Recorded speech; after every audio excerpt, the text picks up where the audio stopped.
right, so today, because it's Shavuot, I really wanted to do something Shavuot related. I didn't want to do the sort of mainstream thing where you're getting you get the Easter teaching and you get the Christmas teaching and you get every year you hear the same thing every year. And so I didn't want to have it be that way like with the holy days where you're going to get the trumpets teaching and the atonement teaching and the Shavuot teaching. But still, I feel like we need to do something because it's Shavuot, something that kind of addresses the day. Okay? Of course, I had an idea, and I told Julie about it, and then I realized, wait a minute, I went back to the archive and realized I did that teaching already. Like 2 Shavuots ago, this idea that came in my head. And I said, okay, so that's not what I want to do. So I just felt really pressed, and so I kept leaning towards doing a teaching I thought would be close, like a follow the pattern, then I realized that I'd already done everything on that teaching. So I want to kind of walk through something, and I think that would be a great exercise. I think it's really important because sometimes I think we get so verse-focused, and we're reading verses that we're missing the application part or the kind of checking the pulse of where we are in the walking it part and all those kind of things. And the mindset of well, you'll see when we go through this. I think it'll be a really enjoyable exercise. At least I'm hoping it will be. Okay? And so what I want to talk about here with Shavuot, now let's remember what Shavuot is. Shavuot is 2 things as far as historically, 2 main events.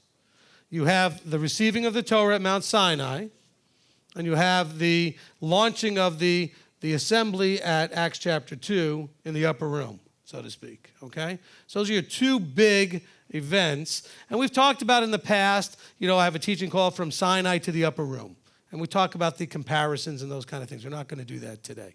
And so you can go back and listen to that. We're going to try in the future, and I know Marty did this before Passover, but we're going to try to do in the future is to accumulate the teachings that are related to a particular feast and make a little playlist of them prior to a feast and put them up on the YouTube so you can find them, so you can know what teachings you listened to before Shavuot or before trumpets or atonement. You can take the ones from the years past and have them in a playlist, okay?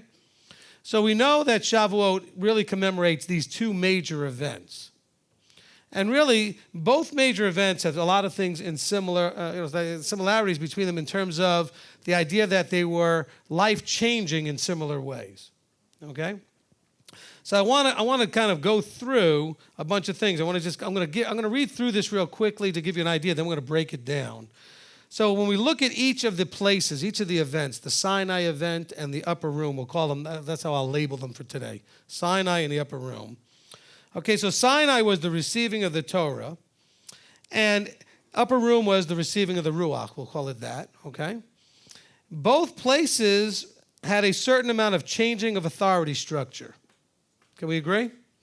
All right? They were coming out of Egypt under an authority structure, and also those that were in Jerusalem and those that were in Israel at the time of Yeshua, when we get to Acts chapter 2, they were also coming into a new authority structure because you had the Pharisees and the Sadducees and all this other stuff that was established, and now this new thing was being established. So you have this changing of authority structure. And what I want to talk about is the mindset of the people in both situations. From the point of view, and I'm going to just kind of read these through as bullet points quickly, and then we're going to go back and address each one. So, for example, I want to talk about, let me rephrase this. I want to talk about their thoughts, but I also want you to think about your thoughts. Because guess what? You also are having you're similar or same type of journey. You're coming out of some bondage. You're coming out of structures. You're coming into a new knowledge. You're coming under new structure. The things that are happening. So I want us to think about and address what they were likely going through and see ourselves in that. Does that make sense? All right? So when we're talking about the Sinai event, what were their thoughts about where they were coming from? Same thing with the upper room. They're coming from something. Well, how did they feel and how do you feel about where you're coming from? Because that's a big part of the problem as you're coming out of something. How do you feel about what you're coming out of? Because some of you miss some of it. Some of you have bitterness and anger towards some of it. Some of you, wide spectrum of emotions about where you came from. And some of you haven't fully come from yet either. You're still kind of have little pieces of you still hanging back there back where you were before. But there's a wide spectrum of emotions and feelings attached to all this. So what are your thoughts and emotions about where you came from? What do you think it was? We'll talk about this specifically with the people in Sinai, coming out of the bondage of slavery of Egypt. What do you think it was with the basically mostly Jewish community coming to this beginning launch of the assembly with the apostles, from where they came from? What about their thoughts about the journey? They didn't get to Sinai first. They went through a journey. They had to leave out of Egypt. They had to see what was done there, what was done in both places before the upper room and before Sinai. Signs, wonders, miracles. How did that affect their thoughts? How did they feel about these things? Because here they are going into this unknown journey to some degree. What about their thoughts about where they were going? They really didn't know to some degree where they were going, and how would that affect their thoughts and their approach and their excitement about maybe their fears about where they're going? Where are we going anyway? How about their thoughts about how they were going to get there? And who was going to lead that journey? That Moses wasn't always looked at like, oh, we're so glad Moses is leading us. He's our man. They didn't feel that way about the apostles either some of the time, or Yeshua. What about the thoughts about how your lives or their lives are about to change? Because some of you, when you came into this, and some of you are brand new and you're just coming into it now, you're starting to experience some things that you said, whoa, I didn't know that was going to happen. I didn't realize it was going to change my life this much. I didn't realize it was going to affect all of these areas of my life. Okay? What about the thoughts about what life was now going to be like? Because a lot of you are still wondering, I wonder what life's really going to be like as this is going through, and when we get ultimately to where we're supposed to be. In the terms of Sinai, we're going to talk about their thoughts about the Torah. Because now they're coming out of Egypt and they're actually going to get instructed directly by the Creator of all things. Of course, when you look at the upper room, they have an opportunity to see how they're now having their thoughts about Torah in the context of the Messiah having come. Because they had Torah. But also we have the context in reverse, the context of Messiah, because now a lot of you are coming out of a Messiah place, and now you're having to understand Messiah in the context of Torah. They didn't have that problem. They all had Torah to begin with. But most of you came from a Messiah place that was Torahless. And now you have this context change that's going to affect the way you think and your approaches and stuff. Okay? Both groups had to deal with the whole issue of the new authority structure. And you could see in the examples in both that it went absolutely smooth. No issues at all. Oh, we're in the book of Numbers now. We're going to see all kinds of fun. Okay? All right? Because there's just smooth sailing. Moses just said things, follow me. Everybody just listened. It was great, right? Okay? Paul didn't have any problems with the guys in his groups. They just did everything the way he had left them to do. And right? No issues. Okay? Then I want to talk about that within that authority structure, the way people understood their roles. Because we kind of touched on it a little bit by saying how there was a little bit of rebellion and this and that. But understanding your roles within inside the structure.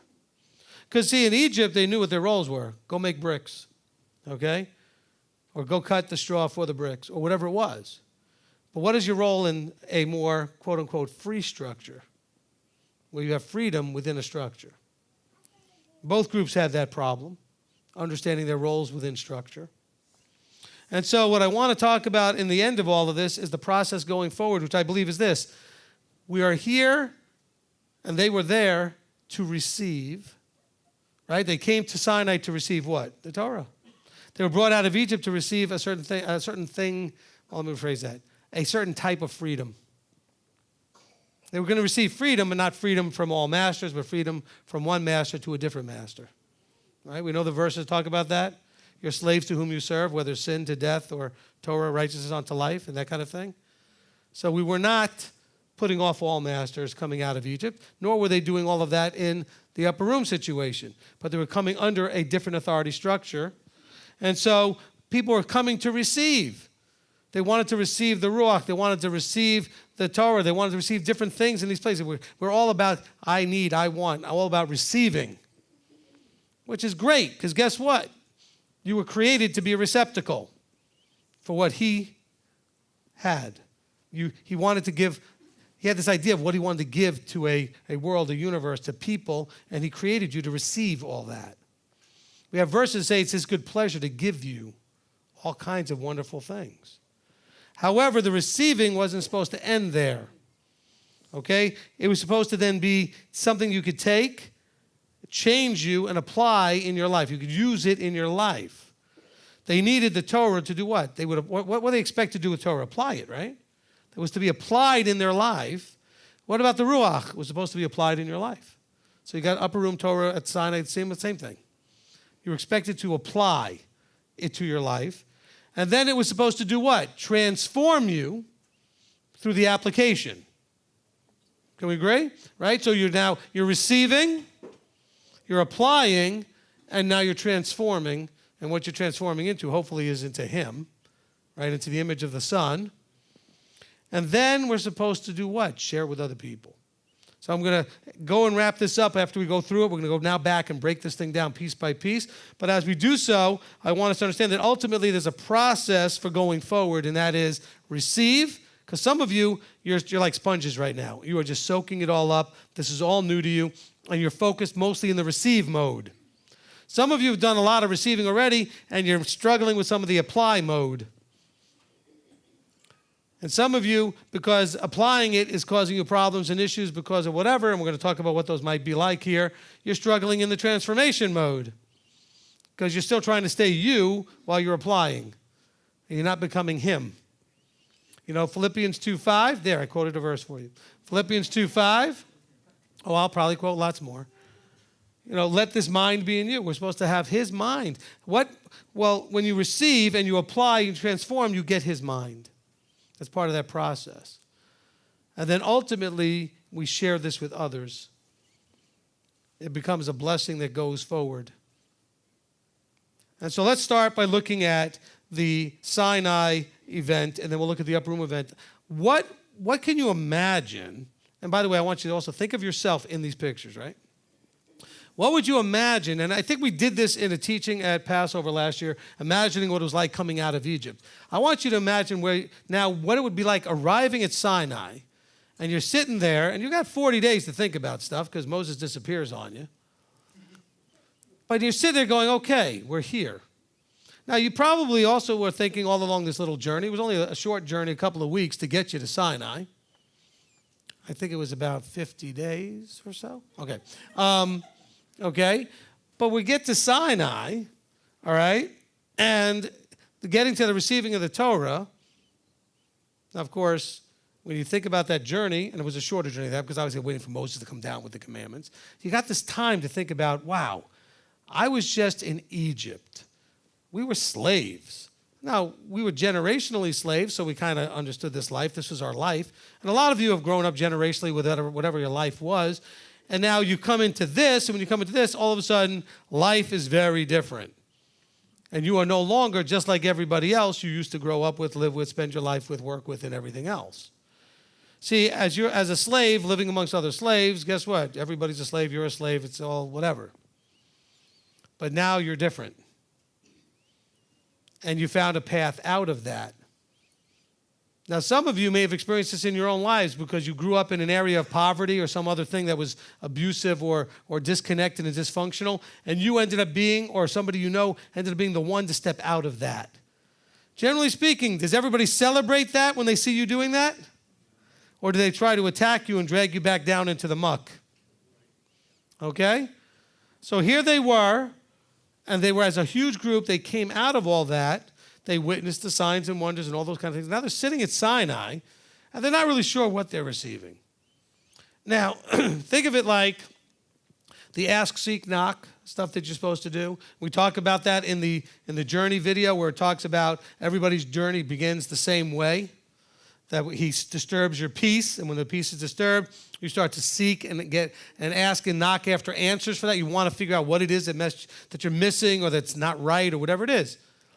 But you don't know what that's going to look like yet, do you?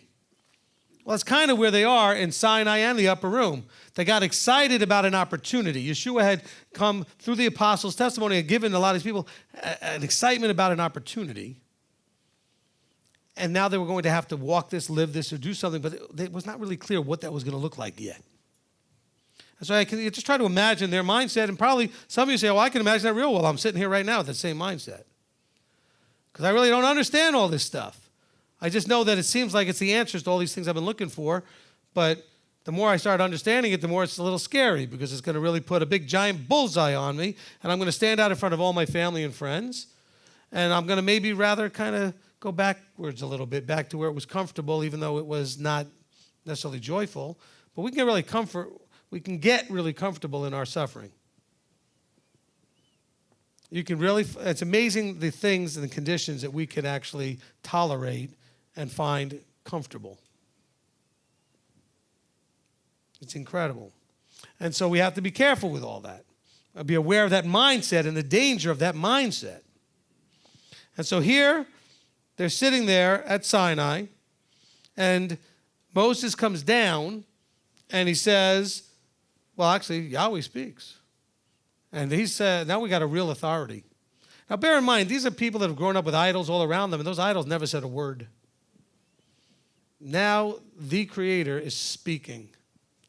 Now you can probably understand why they said, Moses, if we got to hear any more, we're going to die. This is too powerful for us. This is too overwhelming for us. You talk to us. I mean, we can't hear directly from him. I think there's other things that were going on there as well, but just to give that piece of it. And so now there's a structure that's being imposed, and it's not just Moses claiming anything, and the plagues obviously happened in Egypt, and then the pillar of cloud led them, and the pillar of fire led them, but still, now Moses came down, he's got these tablets, and that voice is endorsing Moses. And yet still they rebel, and still they give him grief. Still things happen. It's unbelievable. It's really unbelievable. But then it's very believable, because we do it. We've got the book. We've got the accounts. We have the signs and wonders. By the way, do you not have the signs and wonders in your own life? Right? And so you have seen what he's done. You've seen the things that he is doing. And that's the same thing before the upper room and the same thing before Sinai. And even then, the bigger things that happen right at those moments, right? We have all the thunderings, the lightnings in both situations. You can go back to the teaching that does the comparison between Sinai and the upper room. And so, what were these people thinking? That's a good name for a teaching, by the way. What are you thinking? Okay, their thoughts about where they had come from. I'm sure that they had very clear thoughts as they were leaving. And some of you the same thing. You had very clear thoughts as you were leaving the church or leaving where you were from, not understanding how everybody was going to react to what you did. Also not realizing some of the other choices you would now have to make and adjustments. Because guess what? All of a sudden, you didn't realize that your boss and work and Saturday was now going to be a problem. And you may have a career change that you don't want to make because you like your job or because you just are afraid to change. Because some of you have jobs you hate and have whined enough about it, and now he's giving you a reason to get a new job, and now you're all upset because the unknown is scarier than the known. And that's a big part of the thought process that they were going through, is the fear of the unknown. We always prefer the known, even if the known is awful. Doesn't make any sense. But we do, you know? I heard somebody, one of the motivational speakers was talking about, some guy was quoted how there was something in ancient times where they would take somebody that was basically going to have the death penalty, and they could say, look, you could either have the death penalty here, or you can have whatever's behind that door. You can go through that door. Well, what's behind the door? Not telling you. Do you know that almost always they took the death penalty, and through the door was freedom? Because somebody then asked, by the way, what was behind the door? Freedom. They thought maybe they were thinking it's torture. Maybe they're going to have to go be tortured for the rest of their life and work in some mines or pits somewhere or whatever other thing, and they would just rather die. But that fear of the unknown. Isn't that incredible? You might be surprised, and you might think of it yourself. We are so susceptible to choosing a known awful over a possible better situation, but it's unknown. Well, what if it's worse? What if it's no good? What if I don't find a job? What if? What if it works? Why are you doing this if you don't have that what if it works? Actually, it should be a lot stronger than that. It should be a total belief that it works. But at the Sinai point, they're at the point of what if it works? What if it doesn't work? And some of you still have a little of that going on. Okay? Can you believe that was what their mindset was at Sinai, even some of them in the upper room? What if this is a big deal that I'm doing and it turns out I'm making a mistake? Any of you ever have those thoughts as you started coming into this? Of course you did, because it's an unknown. And some of you have been burned enough before and made enough big deals that, you've already wore everybody out making all those choices. And I've counseled with some of you, and you've said things like, Rabbi, I can't do another one of these things and have it turn out to be no good. I need to make the right choice this time. And I said the same thing I always say, which is, are you going to let that disempower you completely because you're afraid? You already know you don't want to be where you were. And you've already done the research to know that this looks like where you need to go. So go. Because Abba always uses phrases like to taste of. So come in and taste of it. But don't be so afraid to taste it. It's funny with little children, right? You go to say, come on, I want you to taste this. And like, all of a sudden their mouth shuts like a vault, By the way, you notice they never do that with ice cream? I was sitting with my family at a Rita's ice cream or something like that, and somebody was in there with their little baby, and I heard them say something like, "Oh, this is exciting. Take pictures. This is my kid's first ice cream," and the kid opened right up for it. How do they know? Do they open up for their first broccoli? No. But there was no hesitation. The ice cream comes over, the kid's like this. Lunging at it. He's never tried it ever. How does he know? But I've always told my children, it's okay if you don't like something, but you never know. You may find something that you really love that you wouldn't have found out if you didn't try it. My son loves spicy hot stuff. If he had never tried it, he'd have never known. Some people don't, but you don't know until you try. So it's the idea of getting over that fear of that unknown, right? So here they are, they're sitting there, they got this fear of the unknown. Now they have mixed emotions about where they came from, because remember, there was the leeks. Oh, man, they must have some really delicious leeks. I don't know. Because they wanted to go back for those leeks. I mean, they could have packed some up with them or something. I don't know what the problem was, but the leeks. All right, so, but that only was when life started getting challenging, when they thought, okay, again, back to their mindset, some of them thought, and some of you think, or had the thought, that, when I make this change, it's all going to be wonderful now. Isn't that what they were thinking? And when it turned out it wasn't so wonderful, they were like, oh, did you bring us out here to kill us in the desert? And they're all whining and complaining, even though the creator of all things just annihilated like the greatest city on the planet at that time and brought them out of it, passed them through water dry. But no, that's not enough. But what's your similar experience that you're acting like it's not enough? Because some of you are thinking like the Matrix, I think I ate the wrong pill here. I didn't want to know the truth. I didn't want to see just how far this goes down the rabbit hole. But you said you did. You told everybody you did. I can't tell you how many people I've said, oh, no, I just want the truth. We'll put that to the test. If you want. But are you willing? Are you ready? Are you able? But see, that's what not everybody was. Okay, not everybody was. So what were their thoughts? The same thing with the upper room. This thing was creating a lot of stir. Thousands of people were following this guy, Yeshua. There were these 12 main people that seemed to be around him. There was this big gathering for Shavuot. And then there's this, Peter gets up and starts giving this big speech. And things are going on real impressively. And people got to be thinking about, I don't know, do we need to get involved with this or not? I mean, we kind of were involved with it, but the guy died. And not everybody saw him resurrected. And so, does that mean it's over now? But these guys are telling us he's resurrected and he's sitting at the right hand and all this other stuff. Well, that's kind of strange and hard to believe stuff for some people. Okay? See, now you and I, all of us, are looking at this 2,000 years later where there's denominations and billions of people that believe in this man who was resurrected. Was that the case at Shavuot? This was a brand new thing that only a few people knew about. And as they were sharing it, not everybody said, oh, of course he is. Right. You know.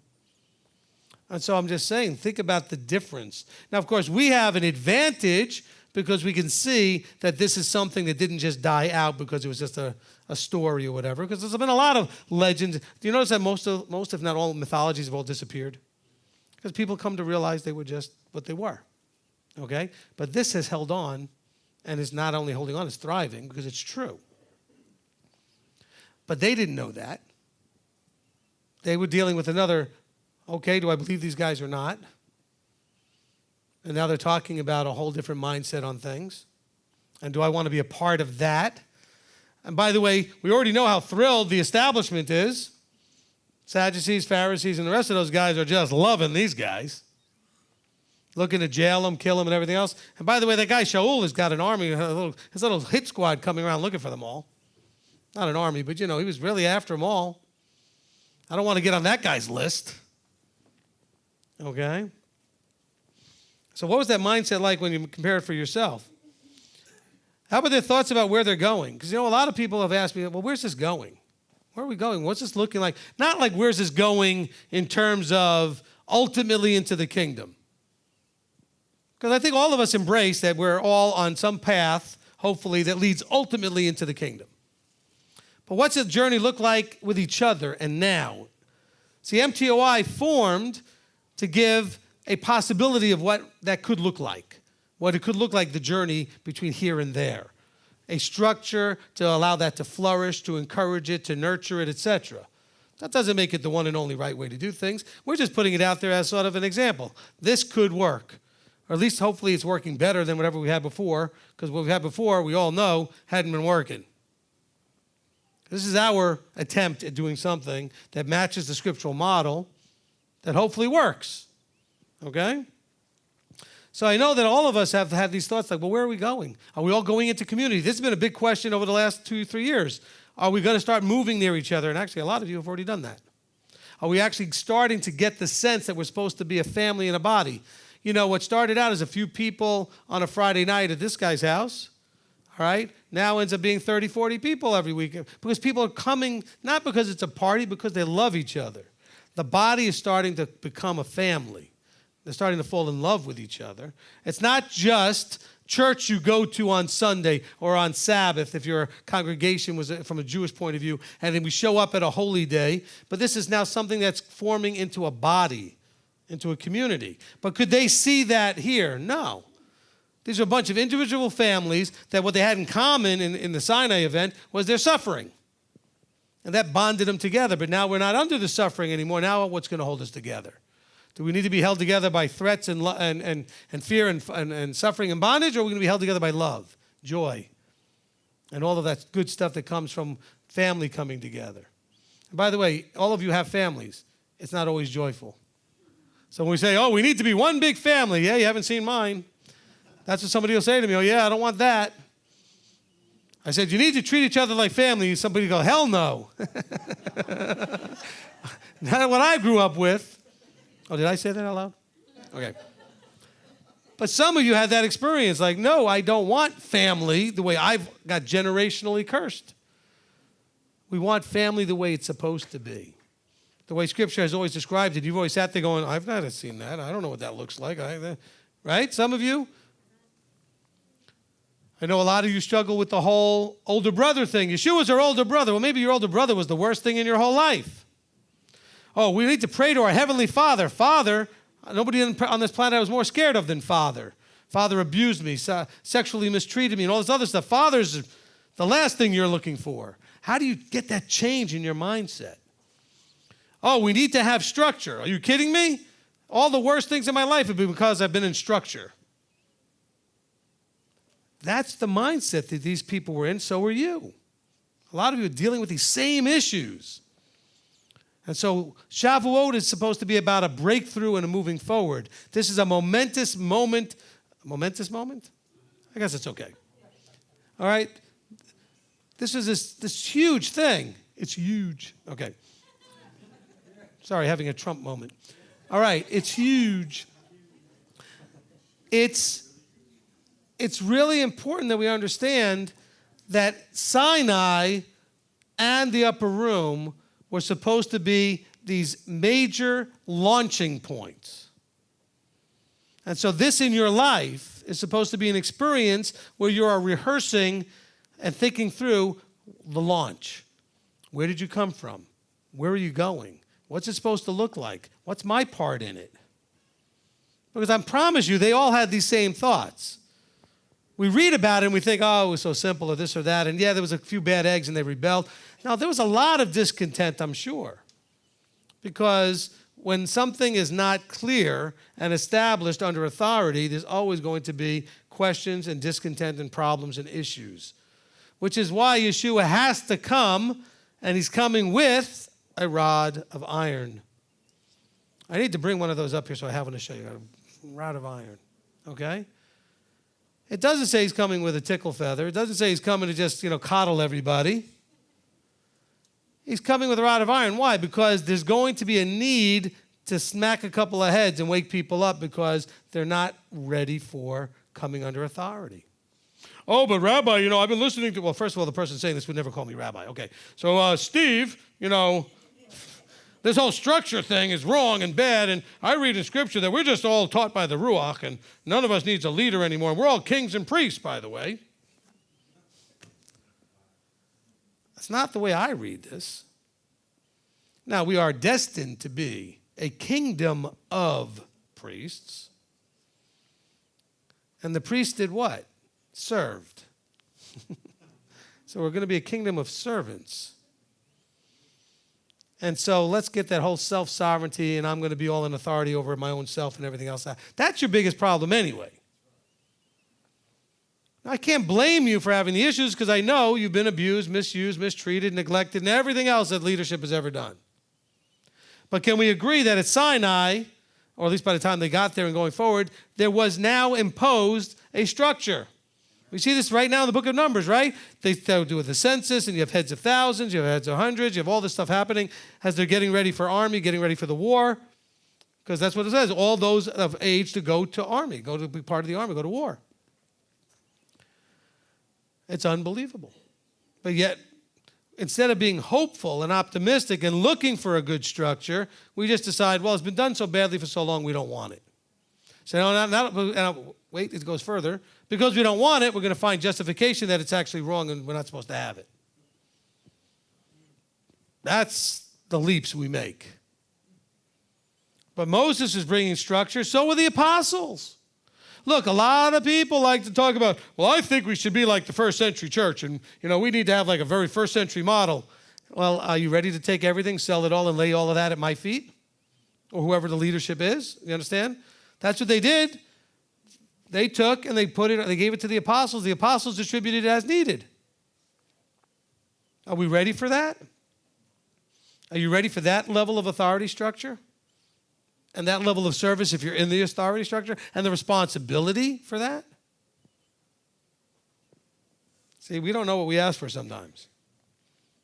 Okay, so we talked about that they were wondering about where they were going. And I don't mean just where they were going like the promised land. Well, what's this going to look like? Are we just now free from Egypt and we could just go off? And I'm sure a lot of people did.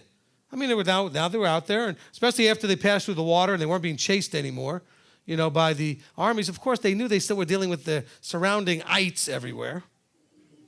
All right? And so it wasn't necessarily that safe to just run out and do whatever. And that's why mostly, I'm guessing, is why mostly they stayed together. Because there really wasn't anybody that had to force them to stay together. But what is this going to look like? Oh, Dathan and Aviram and those guys go, hey, Moses, Korach. They go, you got a nice little racket here with your brother. Yeah, who put you in charge? Well, Even Aaron and Miriam had that problem. We were all there. We were all there in Egypt and there with the sun. And Yahweh said, well, excuse me. This is different. I put him in charge. So let's always remember the Melchizedekian is higher than the Levitical. Because Moses was the Melchizedekian. Aaron was Levitical. the one priesthood has the higher authority over the other. Matter of fact, that's why you see Moses, mikvah, and anoint Aaron and his sons. Who anoints Moses? Nobody. He was anointed and picked from above. You don't see anybody putting him in the water and doing all these things individually. He was the top of that chain. He was the leadership authority. So continuing here. So we're talking about now their thoughts about how their lives were going to change. See, a lot of us are so zealous, we just start running, and we really don't think about how much this is going to affect your life and how it's going to cause you to change. I mean, they were in a very solid routine as slaves. Even the ones in Israel during Yeshua's time. And when he had, when we get to Acts chapter 2, and the apostles there, they all had lives, jobs, lives, friends, and things that were kind of just chugging along, and everybody kind of knew the routine, and everybody expected the same things from each other, whatever. When we read yesterday, the one who said, well, good teacher, what do I need to do to have eternal life? And he said, well, blah, blah, blah. And eventually he said, well, you need to sell everything and follow me. Oh, that's going to change my life.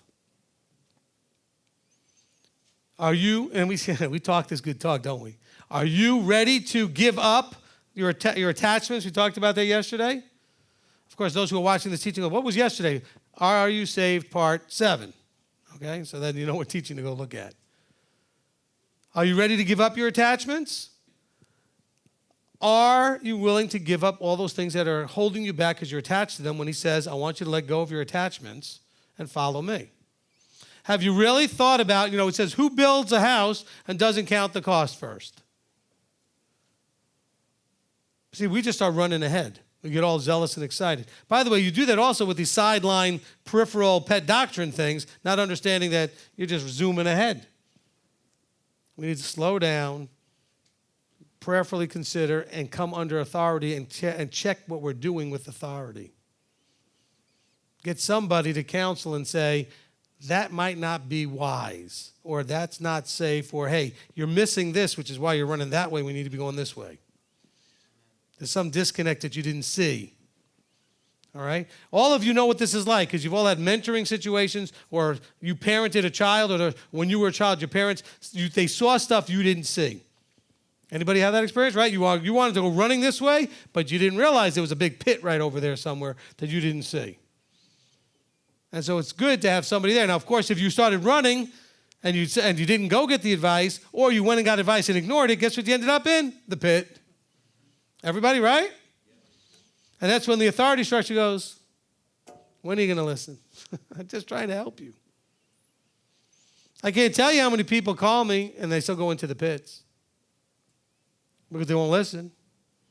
So what's life going to be? Are you willing to find authority and submit to it? Are you willing to start walking this out and change your life in compliance with his authority? Talk about authority. Are you going to come under the covenant? The covenant is an authority structure. I talk, you listen. That's what he says. And listen is a shema. It's a hearing and doing.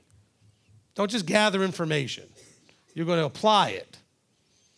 Are we ready to do that? They were just barely starting to understand this at Sinai.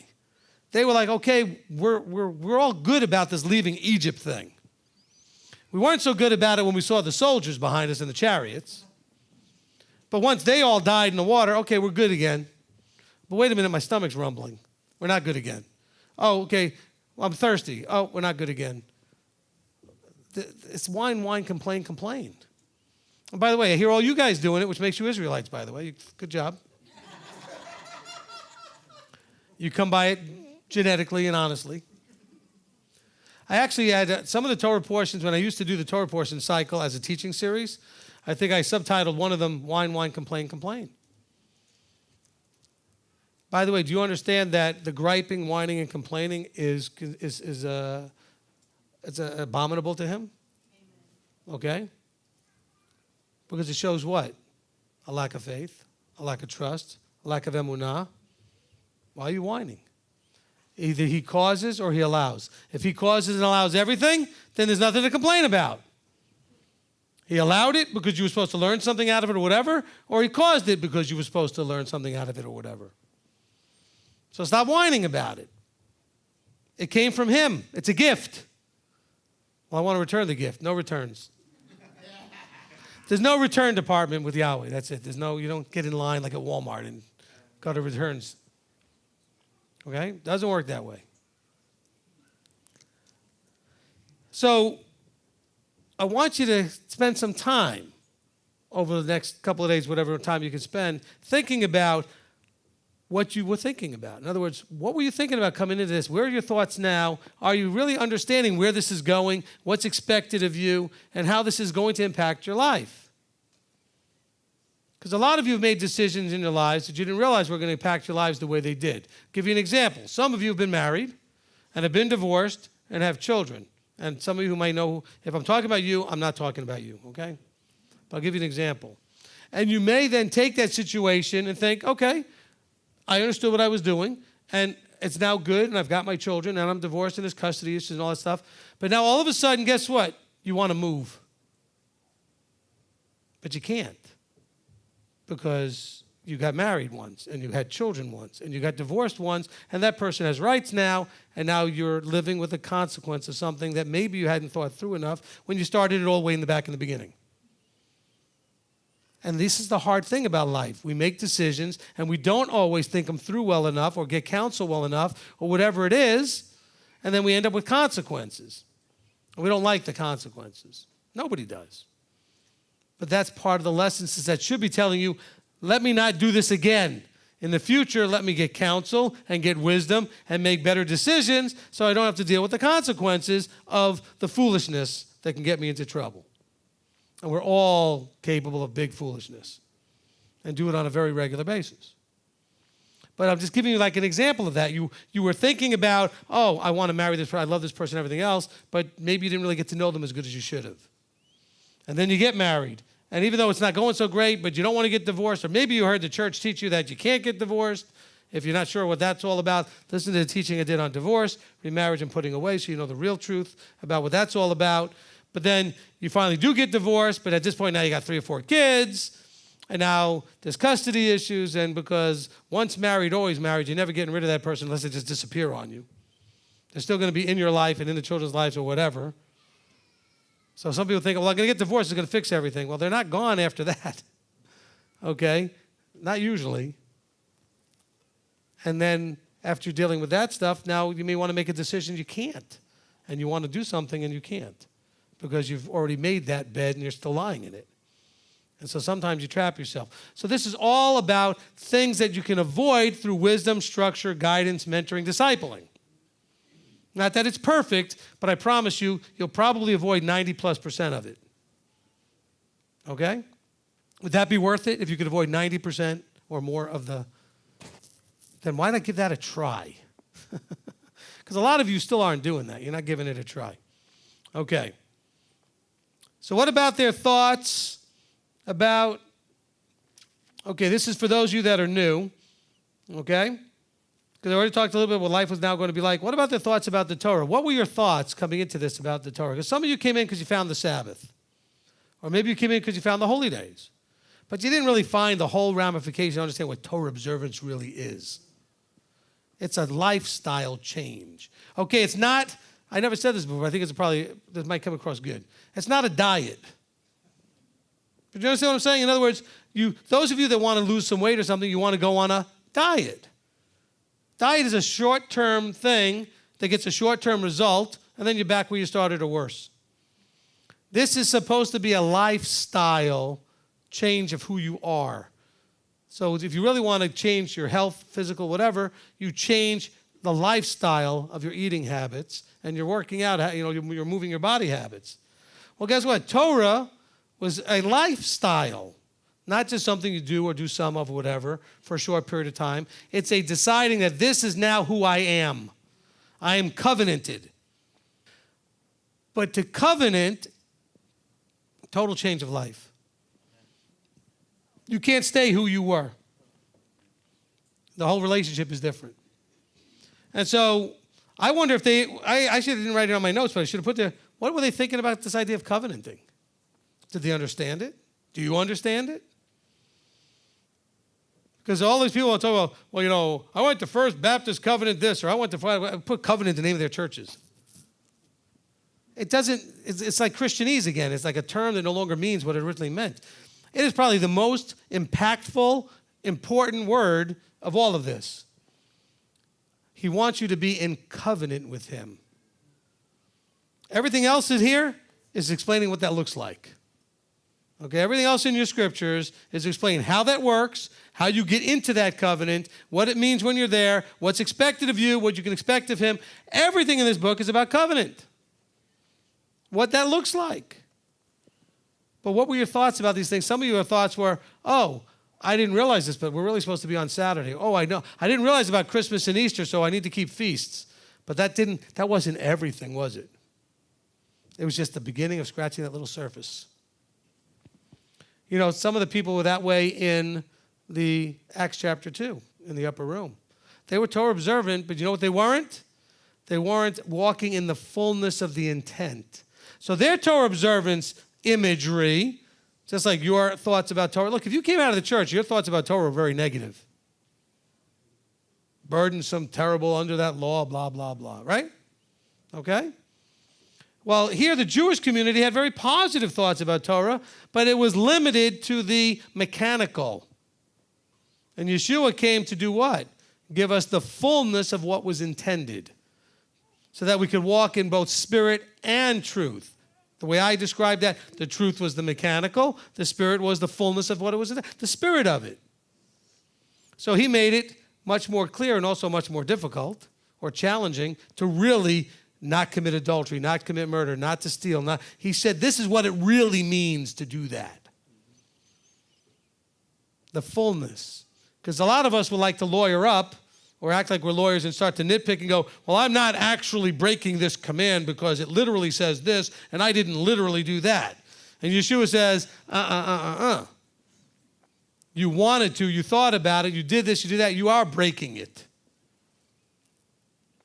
It's not just the mechanics. Okay, so some of you work at jobs and you are not actually taking anything from the job, taking it home and stealing it. But you're sitting there on your phone during working hours on Marco Polo or Facebook or whatever, and you're stealing your boss's time. Isn't that still stealing? Okay? So I'm just saying is the fullness, not just the literal. So the upper room people, the New Testament, that Acts chapter 2 group that was being launched, now had to think about and address, well, now what does it look like when he expects us to walk this out fully? It's a big change in how they saw Torah. Now, they started out seeing it different than maybe the people did coming out of, the churches and stuff like you guys are dealing with. Of course, the Sinai people had a couple of hundred years of slavery. They were already disconnected. They didn't have it formally taught to them. So they were keeping some things or other things not maybe before slavery. But in the slavery, do you think they were allowed to do anything? How many feasts did you think you had to keep as a slave? Oh, I'm sorry, I can't come in to make bricks. It's Shabbat. You start getting whipped. We don't do Shabbat here. Go make a brick. Okay? So this whole Torah change is a big change. All right? This whole Torah change is a big change. And so we need to really understand that Sinai and you both are dealing with trying to really embrace that this is coming directly from the one who invented, created, and made everything. It's not just man-made stuff. Not just some guy up here teaching you about it. It's not just because it's in a book, but that this came, you don't have to believe it, but you claim to believe it or you wouldn't be sitting here. But are you actually going to believe it? That this came from the one who made you. Not optional. It's a direct instruction. It's an imperative. He expects you, as his creation, to obey and follow his word. But do we actually feel like and embrace it and submit to it as coming from the creator of everything? Or do we do it more casually than that? Because that's what they struggled with almost immediately after Sinai, is understanding. That's why they're like, oh, no, you teach us, Moses, because after all, if you teach us, we could just claim that, well, you're just a guy. It came directly from Yahweh, speaking it directly to them. They couldn't deny it. But no, Moses, well, we didn't know we could trust you. What if you were just making up your own stuff? That's the way they felt about Isaiah, Jeremiah, Ezekiel, and Zechariah, all those guys. Well, we got to listen to you. You speak for Yahweh. Okay. Well, see, but then the fruit bore it out. Well, I warned you, and look, everything went boom. Should have listened. Okay? So these are all things we struggle with, isn't that true? I mean, these are things that we're all dealing with still. Because here we are at Shavuot. We're going to be going on a journey to trumpets. It's a long journey. Okay? We got a long way to September. And there's lots of opportunities to kind of get those disconnects going. And we're excited, I know, about trumpets and atonement and Sukkot because those are the fall feasts. They're the ones that haven't been fulfilled yet. They're the ones we're looking forward to. But we're not going to get there if we don't get this figured out. Because this is the launching point. Shavuot's that launching point. Okay, they were brought out of, that's Passover, Chag HaMatzot, brought out of. Then we get to Shavuot, it's the launching point. We're receiving. We're getting all the stuff. We're receiving. Now we got to figure out between now and trumpets, because if you don't apply what you received, you're not getting to trumpets. Okay? The event that's coming, when Yeshua returns, you're not going to be changed in that twinkling and be that one that's going to hear those words and be embraced as part of that first resurrection if you didn't apply what you learned at Sinai in the upper room in your life. Does that make sense to everyone? Especially if you've been listening to the Once Saved, Always Saved, Are You Saved teaching that shows that doesn't work. See, if you're a once saved, always saved guy, of course you're making it all the way through. They got a harp ready for me. A nice soft cloud. Foolishness. So one of the things that now needs to be addressed as they're coming through this whole process, and they were addressing at Sinai, they're addressing at the upper room, is, okay, so there's a new authority structure here. Because after all, those who were enslaved had the slave masters, and those who were in the upper room were under the authority of the Sadducees or Pharisees or whatever group they were under. And now this is new thing, this Messianic, believing, Torah-observing group. And so they're now a new opportunity to change authorities and structures. And so not only do you need to choose the structure you're under, but you're now going to have to understand your role, your position, your role in that structure. Somehow not everybody, a lot of people out there are getting the idea that, well, everybody's their own teacher and everybody's a leader and everybody's... What structure have you ever seen anywhere in Scripture or anywhere else where that works? We have people that say, well, we don't believe in vertical leadership. Then why do you believe in the Bible? There's the Creator. Okay, so Yeshua calls him the Father. The Father is one leader. Above all, everything's under his authority. Then there's a Son. And the Son says that my Father is greater than I, and everything I do is what he tells me to do. And what I speak about, I'm completely submitted under that authority. So there's no sharing authority there. I get so much attacks when I tell people that Yeshua and the Father are not equal, because they're so stuck in that Trinitarian nonsense. I don't know how you win that argument with them, because if you don't believe Yeshua's own mouth saying the Father is greater than I don't know what to do with you. If you can't believe, it's not one of those ambiguous verses. He goes, my Father is greater than I. How do you get equal out of that? See, I remember this in school, right? There was the equal sign and a little triangle thing, greater than, less than. Yeshua's on the arrow point side. The Father's on the open side. Okay? Yeshua less than the greater than one called the Father. Okay, there's no equal sign in there. Are they of the same stuff? Yes. Are they now eternal? Yes. Were they before time and all that? Yes. But that's not talking about the authority structure. But we don't want to talk about authority structure because it's been awful, blah, blah, blah, blah. And yes, it has. But it's coming, and it exists everywhere in Scripture. And don't tell me, Paul set up elders in these congregations, and they all sat around and sang Kumbaya and made decisions together. Really? Then why were they sending him letters every 5 minutes? Because they didn't know what to do.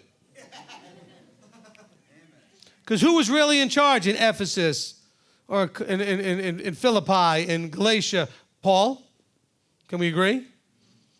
Now, they had authority within that structure, and they helped to run the day-to-day operations there when he was traveling. But there still was a vertical structure. By the way, when James said, hey, Paul, get your you-know-what over here to Jerusalem, what did he do? He got up and he went. Because he was under that authority structure. Don't tell me there wasn't structure. You look at Acts 15, everybody's talking, and then James stands up. Anybody argue after that? No. Any comments after that? No. They were done, right? He said, this is what we're going to do. Everybody else shut up and said, okay, this is what we're going to do. He was in charge. But what is our role in these things? Your role is not the person next to you's role. It's not the person. Everybody has their own role in everything. You got to figure out what yours is. And one of the biggest things, it's a negative thing that'll get you in big trouble with what this book says, is usurping. What is usurping? You stepping into somebody else's role that's not yours. Don't step into somebody else's role. Look, I've had this experience with both my in-laws and my parents. So this way I'm not picking on anybody. Okay, I'm standing right there, or my wife is standing right there. My children were doing something they should not be doing. And one of us was about to go handle it, and they start handling it. And I look them in the eye and say, excuse me, my child, not yours. I'm your child. If you want to do something with me, that's fine. That one's mine. Okay, you don't get to usurp. I'm standing now. If I'm not in the room and you feel like you need to do something because there's something dangerous or whatever, and there's no authority, but if I'm there, and I see you people do this, people online and live stream, teachers are in the room, teachers are doing things. Oh boy, you guys do this a lot on the Facebook page, and you need to stop it because you know what you're forcing me to do is I answer people's questions. I have to shut the comments off. Because what you people will do is someone asks a question and you all want to jump in there with your brilliant answers. They're not asking you. They want to know what the leadership's position is on something. So unless you're leadership, stop doing that. Oh, well, you just want everybody just to listen to you, blah, blah, blah. Look, you can whine and complain and just do whatever you want. Understand that sounds like Korach and Dathan and Havu and all those guys. Because you're not liking your position. Because what is Korach's whole thing? Well, you know, I don't like that I just have to pack up the stuff. I don't actually even get to pack it up. Aaron and his sons pack it up, and I just get to carry it. I mean, that's what he's whining about. He doesn't like his job. I don't care what my job is that he gives me. As long as he gave it to me, I want the job. But embrace your job. Because if you're trying to do mine, that means you're not doing yours, and somebody's missing out on something that they needed you to do. Selfish. Because if you're doing your job, somebody will benefit from that because you have a role too. Stop trying to do mine or somebody else's. And see, that's the funniest thing. And you know what? We have a pinned post at the top of the Facebook page, and everybody's supposed to read it first, and it says that you're not to jump in and just do all these type of things. You know what? They'll be like, well, you're just trying to control everything. Yes, I am. In this group, which I have authority and responsibility to shepherd. If you want to go and talk about everything under the sun, there's 400,000 other groups to do that in. And everybody in MTY is welcome to go in those groups too, and some of you do. Have all the fun you want in those groups. But in this group, by the way, all of you that are on the MTY Facebook group, the one where people post, not the page where you have to like it, but the one where you are in the group, if you send a link to somebody else's teachings, it's not getting posted. If you send teachings that you've done or other people have done, it's not getting posted. This is an MTOI group. Oh, well, you just don't want to, yes, this group is getting what this group is supposed to get from this group. I'm not saying ever that you can't get information about all this other stuff from other places. I've never told you can't go listen to anybody else. But there's an expectation that if I let something get posted, that everybody will assume I've already looked at it, vetted it, and agree with it. Can we understand that? Won't you think that if you saw it? And stuff started getting posted and linked and posted and linked and stuff because, see, I can only block the initial post. I couldn't block the comments unless I shut them off completely. So what happened is somebody would say something, I'd answer it, it'd get posted, and then somebody would post a teaching from somewhere else in the comment. And what if you're wrong? Do you understand the role of a teacher and all the responsibility you take on yourself with all that? Do you think about that? I think about that. I know Rabbi Tom thinks about that, okay, when he teaches. He thinks about, Abba, please don't let me be wrong when I open my mouth because I'm going to be responsible. But some of you, boy, your mouth is running before you even start thinking. And you're typing as fast as you can because you're so brilliant. After all, you've been doing this for 2 minutes. Oh, I've been doing this 5 years. Good, you're a 5th grader. Look, don't be offended and don't be insulted. Just listen. Okay, listen. All right? I've been walking. I was baptized in February of 2000. No, what was 90? I can't remember the year now. 87. Sorry, I can't get my years right. 87. Okay? That's 31 years. All right? I was baptized. Now, when I say I was baptized into a Torah observant Messianic understanding. I've been teaching this since 98 or so, 98, 99, right after I got married. Started with Bible study, ended up with a congregation. So that's already going on 20 years almost. Does that make me right? Nope. Does it make me mean I know everything? Nope. But it means I probably have a better shot than the person who's doing this for 5 years or for 3 years and is struggling. And, remember, I've not been in a mainstream understanding or mainstream behavior, lifestyle, etc., ever. So if you were in that, that stuff's so hard to get out of your system. And you have no idea how much is still filtering through. And people don't like it when I tell them, time out, hold on. That's the Christianity talking. Like, what are you talking about? It's the Christianity that you haven't let go of yet. Okay? And I still have people that come in and they go on the website, they put on the Facebook page, wherever they want to post, and they're talking about, my friend over at blah, blah, is a believer. A believer? What does that mean? Well, they're in a mainstream church. That doesn't make them a believer. Okay?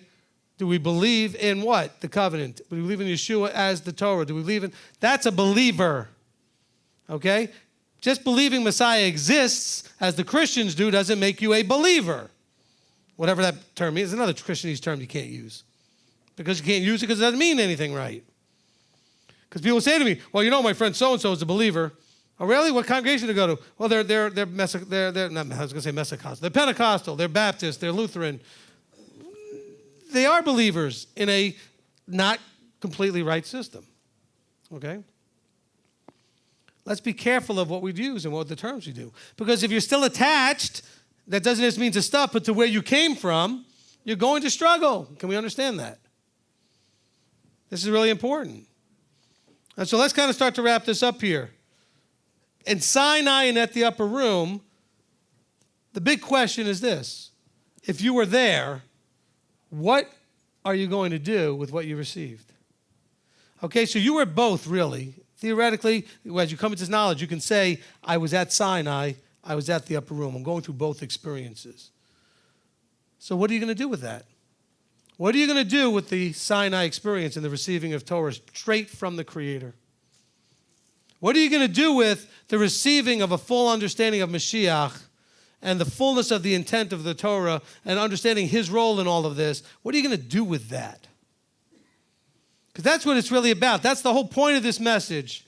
Maybe we'll call it Shavuot. What are you going to do with this? I don't know. We'll come up with something, but what are you going to do with all this? It's great that you're receiving. Okay, you receive. Now what? Now what?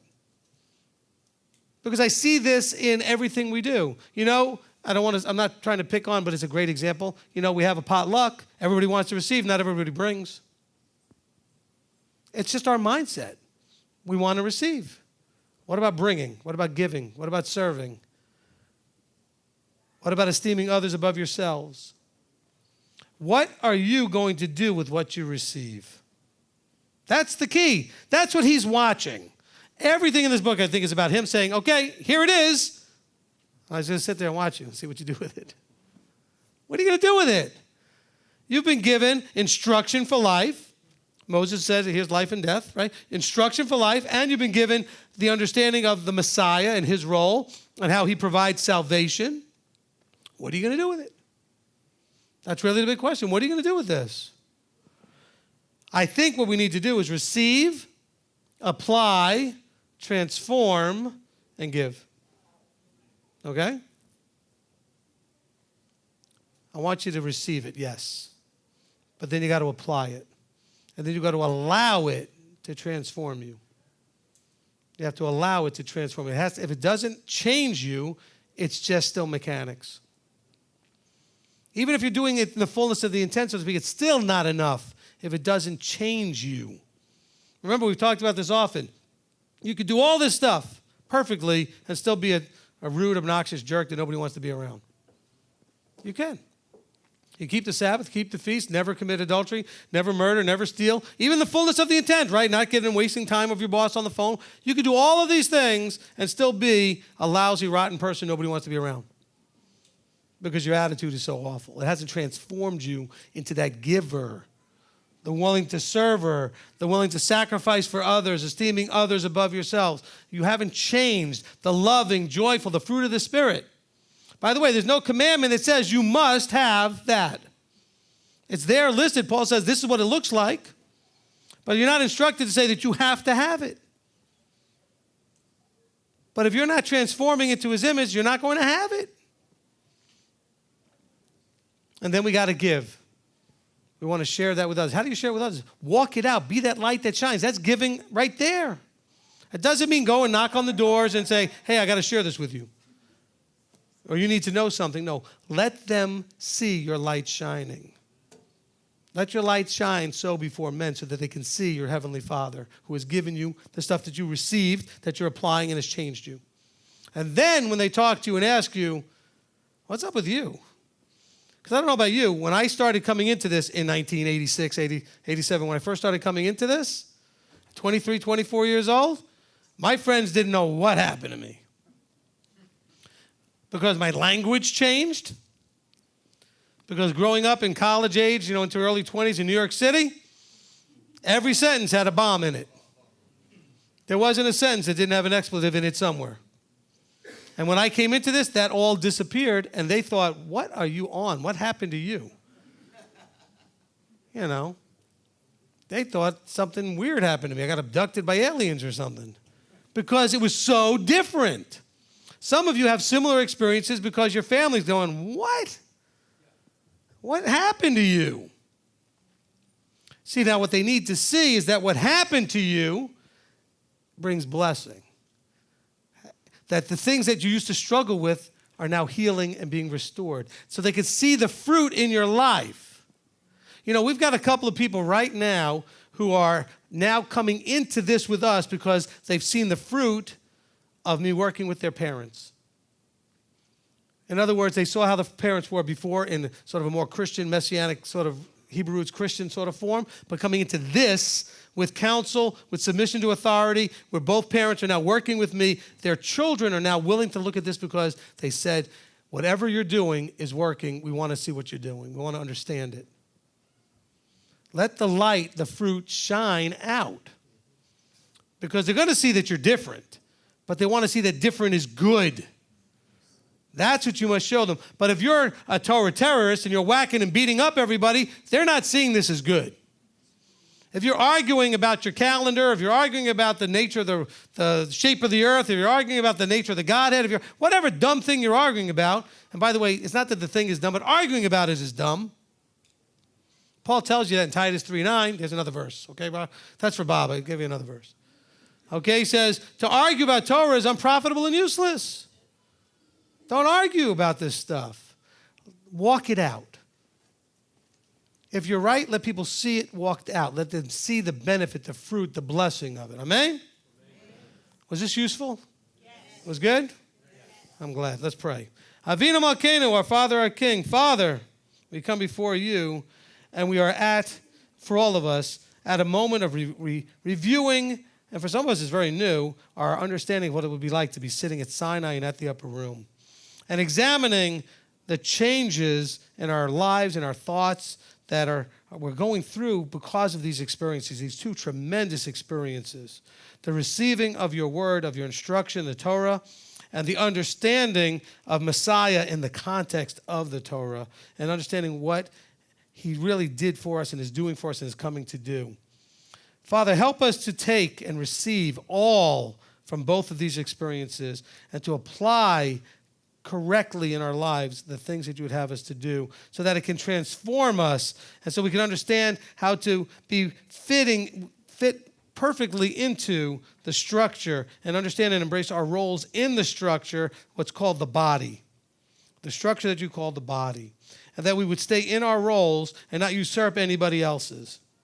And Father, that we would then take all this and give to others by letting our light shine and letting that bless them beyond words we could use, beyond tracts we could hand out, beyond any of that stuff. Let them see what it looks like to be a child of the living Elohim walking out these things as you intended. So, Father, we thank you. We ask encouragement and strength as we go through all these things, that you would be with us, holding our hands and encouraging us all along the journey, knowing fully that if we have emunah, strength, belief, courage, trust in everything you do, that all will be as you say it will be. So, Father, we thank you, praise you, and give you all glory and honor for all of this. In the name of Yeshua our Messiah, amen ve'amen.